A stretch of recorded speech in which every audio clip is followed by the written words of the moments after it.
Olá, sejam todas muito bem-vindas, sejam todos muito bem-vindos. Este é o Espiritismo Simples, o seu podcast sobre a doutrina espírita de forma simples, como ela deve ser. Estamos em nosso episódio de número 49 e hoje nós vamos falar sobre a doação de órgãos. A doação de órgãos é aceita pelo Espiritismo? Quais aprendizados a gente tira da doação de órgãos? Como podemos ajudar o nosso próximo a partir da doação? Então, vamos estudar? Para começar mais um episódio, os nossos agradecimentos aos parceiros, à Escola de Música Rádio Café Music e também ao estúdio da Rádio Café, onde a gente grava todos os episódios do nosso podcast. Siga eles lá no Instagram, @Rádio Café Music e @Estúdio Rádio Café. Aproveite, siga a gente também lá no Instagram, @Espiritismo Simples. Se você está aí no seu Spotify, Deezer, Google Podcasts, onde quer que seja, não perca nenhum episódio, clique aí para seguir e aí você vai acompanhar todos os episódios assim que eles saírem. Vamos começar mais um episódio e acho que é bom lembrar, né? Todos esses materiais aqui que a gente vai comentar, eles foram extraídos da TV Mundo Maior, do podcast do programa Conversa com o Bial e de uma reportagem da TV Record sobre o tema da doação de órgãos. Para adentrar de fato nesse assunto, principalmente relacionado à doutrina espírita, acho que é importante a gente ter primeiro um panorama sobre o que é a doação de órgãos e como que ela funciona. É breve. Inicialmente, então, como é que ela funciona, né? A doação de órgãos, então, ela ocorre quando um dos nossos irmãos encontra-se, então, em um estado de morte cerebral. Os médicos fazem alguns exames que podem atestar a morte troncoencefálica. Quando ela é, então, diagnosticada, o processo ele é irreversível, ou seja, para a doutrina, acaba sendo considerado que o espírito já não retorna mais, né? Então, às vezes as pessoas falam que a morte cerebral ainda não pode ser tão considerada a morte de fato, porque nessa situação ainda pode ter alguma reversão, mas quando é feito todos os testes da morte troncoencefálica, que aí é um pouco mais complexa, no Brasil tem essa exigência, e aí você já pode definir, de fato, como um processo irreversível. Lendo e ouvindo alguns podcasts, né, é bom a gente trazer aqui que a medicina ela considera então a morte da pessoa a partir da atividade cerebral dela, né, e não dos batimentos cardíacos, que é muito mais comum na nossa linguagem popular. Então, né, a gente costuma falar até o coração da pessoa não bater mais, aí sim ela estará viva. Não necessariamente, né? É claro que a atividade essencial que o coração faz é o que garante a vida, mas o que define de fato a vida seria a atividade cerebral. Logo então que é definida essa morte cerebral da pessoa, uma equipe então comunica às famílias sobre o caso e então faz a decisiva pergunta se a família autoriza ou não autoriza a doação dos órgãos, claro, quando eles estão em bom estado. No Brasil a lei funciona desta forma, né? Então é a família quem decide. A gente pode deixar declarado, pode fazer cadastro em banco de órgãos e o que for, mas não adianta, o poder de decisão até então é totalmente das famílias. Parece até que já tentaram, né, a abertura de um projeto de lei para modificar isso, mas não deu tão certo assim. Qual a situação que a gente encontra hoje no Brasil? Existem mais casos de pessoas nas filas esperando por uma doação do que de doadores. Estima-se que essa fila aí seja de aproximadamente 40 mil pessoas. E agora trazendo a temática da doação de órgãos para o Espiritismo. O que o Espiritismo pensa disso? É certo, errado? Vamos lá, estudando. Não há registro de qualquer citação, não há momento algum foi mencionada a doação de órgãos nas obras essenciais de Kardec e não há esse tipo de registro porque naquele período da codificação Kardec, né, não só Kardec, mas não era um tema em pauta, né, era um tema que estava em discussão naquele período. Então, não há registro. Mas, claro, a gente pode chegar sim a uma decisão, a uma conclusão no caso. A gente sempre fala que o Espiritismo ele é ciência, ele é filosofia, ele é religião. Ao mesmo tempo que Kardec nos sugere então uma fé raciocinada, a gente então consegue construir uma linha de raciocínio para compreender se o Espiritismo é a favor ou é contra isso. Fazendo então esse breve raciocínio, o Espiritismo é sim, absolutamente a favor da doação de órgãos, né? E vamos pensar, por que ele não seria a favor? Se essa é uma das doutrinas que mais pregam o nosso desapego à matéria e a promoção da vida, como ser contrário a um processo que salva a vida de milhares de pessoas e está condicionado a esse desapego da condição material, né, ao desprendimento, como é a doação de órgãos? Como imaginar ser contrário a isso? O bom de tudo é pensar que essa é uma postura de praticamente todas as religiões, inclusive dos nossos irmãos testemunhas de Jeová, que são contrários à transfusão de sangue, mas não se opõem quanto à questão da doação de órgãos. Olha que interessante. Ainda voltando àquela linha de raciocínio para o espiritismo, né? É sempre bom a gente lembrar que nós somos espíritos. Somos espíritos que estão agora na condição de encarnados, de seres humanos. O nosso corpo físico ele é emprestado para a gente tem essa posse, ele é por empréstimo.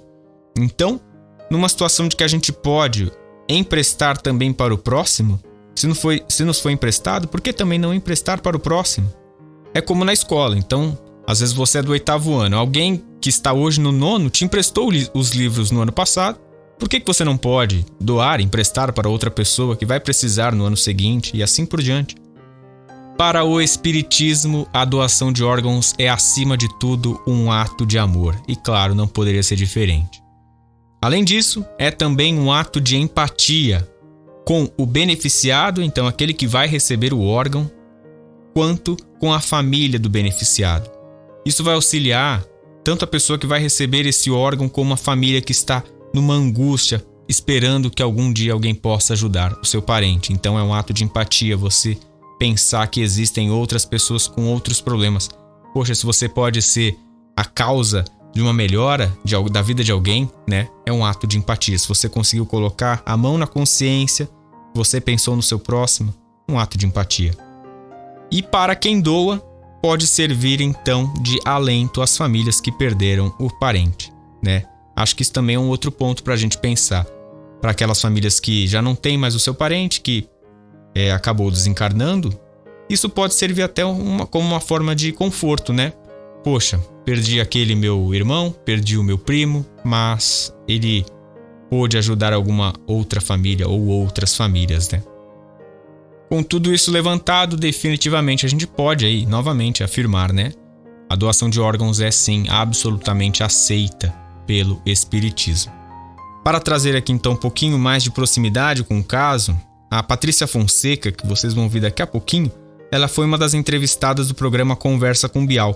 E ela conta que ficou um longo período aguardando um transplante de coração e se sentia cada vez mais fraca. Ela então sofria de insuficiência cardíaca e ela já tinha isso desde os primeiros dias de vida. Ela conta até, depois se vocês quiserem ouvir o podcast, é muito interessante. Ela conta que já nos primeiros, acho que 20 dias de vida, ela ficava roxa porque ela não tinha forças nem para mamar. Então ela já foi levada ao hospital e conseguiram aí identificar que ela tinha essa insuficiência cardíaca. Então ela já dizia que poupava energia até mesmo para se comunicar em determinada fase da vida, aí já com seus 20, 30 anos. Então, praticamente nos dias finais da vida dela, já estava se aproximando então justamente o aniversário de 30 anos. Ela no hospital, já na UTI, recebe a notícia de que havia conseguido um doador justamente no dia de aniversário dela, de 30 anos. E ela volta a viver, e muito bem. E aqui eu vou deixar o trechinho da ligação que ela faz para a mãe dela, no exato momento que ela fica sabendo que conseguiu um coração.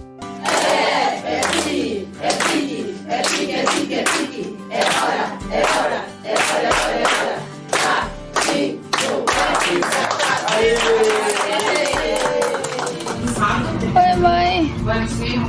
Eu tô com essa voz, essa cora rachada, porque tiraram o tubo.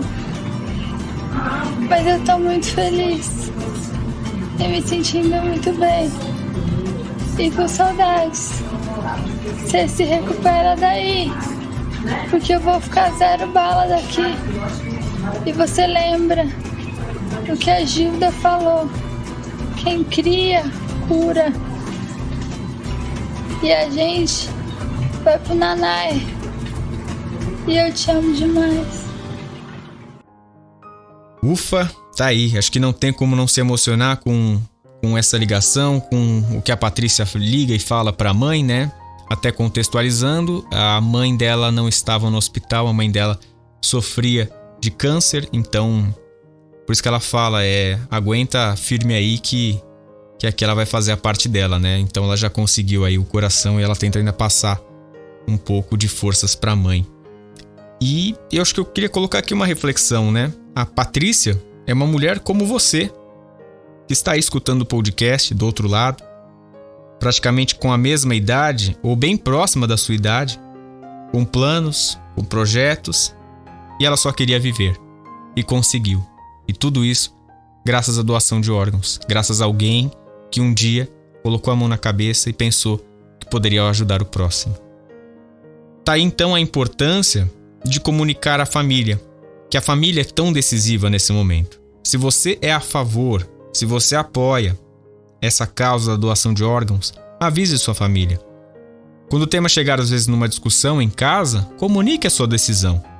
Eu sei aí que também para muitos entrar com um tema desses, né, já falando do nada sobre doação de órgãos assim em casa, pode ser um pouco forte. Mas deixo aqui a dica, se você quiser reforçar o seu desejo de um dia ser doador de órgãos, eu deixo a recomendação para fazer um cadastro no site que se chama Banco de Olhos de Sorocaba, né? O site é bos.org.br. Foi justamente lá que eu fiz um cadastro uma vez. Você recebe uma carteirinha em casa informando que você é doador. E no cadastro você informa quais órgãos você aceita doar. Tem dentre as opções coração, rins, pulmões, fígado, pâncreas e córneas. Novamente repetindo o site bos.org.br. A importância desse cadastro nesse site é que você de alguma forma já deixou declarada a sua intenção um dia de ser um doador de órgãos, né? Quando você recebe a carteirinha, pode ser até um ponto, start para que você comente com a sua família: olha, eu quero ser um doador de órgãos. É uma oportunidade que a gente tem. Respondendo outras dúvidas da doação relacionada ao espiritismo, né? Uma que é bem comum: se o ser que faleceu, que desencarnou, ele fica perturbado, né? Ele vai ser atingido de alguma maneira por retirarem os órgãos dele? Não, isso só ocorre em espíritos que são fissurados com a matéria, né? Que não conseguem se desvincular, se desvencilhar. Mas isso pode ocorrer com qualquer tipo de coisa que está relacionada à matéria, e não só o corpo, né? Então tem pessoas que são muito apegadas com a casa, com as coisas que ela tem, com qualquer material, e uma delas pode ser o próprio corpo. Vai afetar nesse sentido psíquico, né? Dela não querer se desvincular daquilo. Mas não que ela vai ficar faltando um órgão para ela. Para essas pessoas, né, para esses espíritos que são atingidos por essa questão, que acabam sendo fissurados pela matéria, isso ocorre muitas vezes com pessoas que apresentam um certo comportamento aqui em terra, em vida, na vida no plano terreno, que são apegadas ao dinheiro, só pensam o tempo todo em ganhar e não querem perder, que preferem o ter do que o ser. Então é bom a gente ficar atento a isso, tanto se for alguma atitude que a gente tem, quanto aqueles que estão ao nosso redor, né? E claro, aqui já aproveito para falar, não somente pela doação de órgãos, né, mas por tudo. Essa é uma das características que até mais dificultam uma transição tranquila entre planos, né, durante o desencarne. Então, se você tem um pouco dessa postura, tenta já corrigir isso o quanto antes, porque isso não é legal, não ajuda mesmo. Então, uma outra pergunta aí, se vai ficar faltando algum órgão, algo nesse espírito. Então, de forma alguma, como eu já tinha até comentado um pouquinho antes, o ser não vai chegar lá no plano espiritual sentindo falta dos órgãos. Então, até porque a nossa apresentação no plano espiritual, ela está condicionada à forma de pensar, né? E como nós nos percebemos, você é exatamente aquilo que você pensa. Tem também uma história, né? Uma leve polêmica sobre a relação de Chico Xavier com a doação de órgãos. Questionaram a ele em algum momento sobre o estudo dele, né? Se pudessem utilizar o corpo físico dele após o desencarne, e ele acabou respondendo que ele tinha o direito de deixar com que o corpo dele descansasse da forma como ele quisesse. E além disso, ele fala que ele gostaria que o corpo retornasse à mãe natureza, né? Então que não fosse tocado.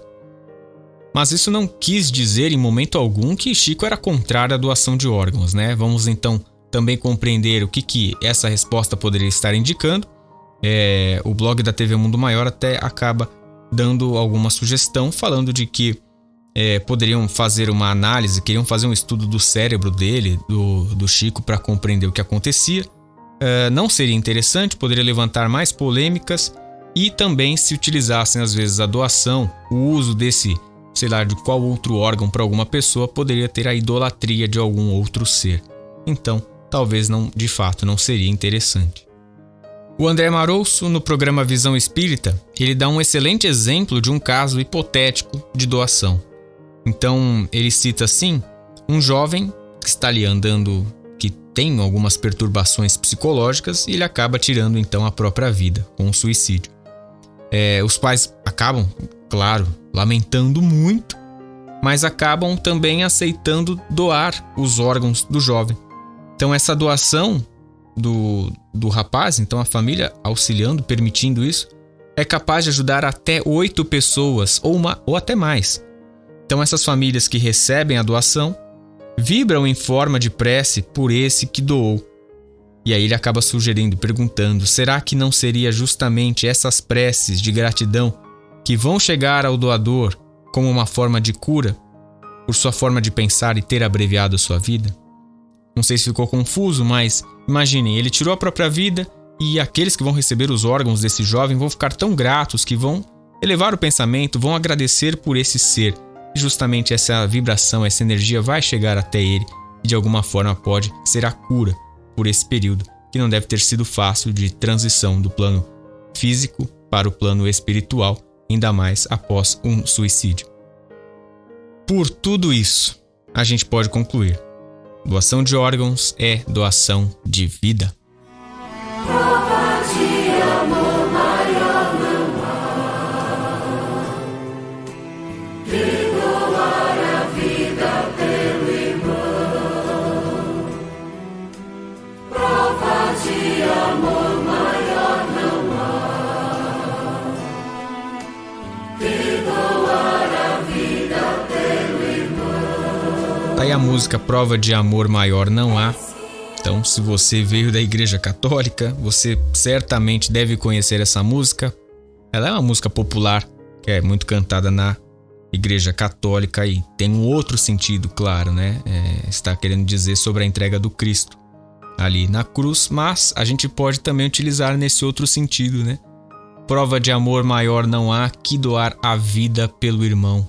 A doação de órgãos não vai deixar de ser uma doação de vida também, né? E assim encerramos mais um episódio do nosso podcast. Os trabalhos técnicos mais uma vez foram feitos por Fernando Teixeira.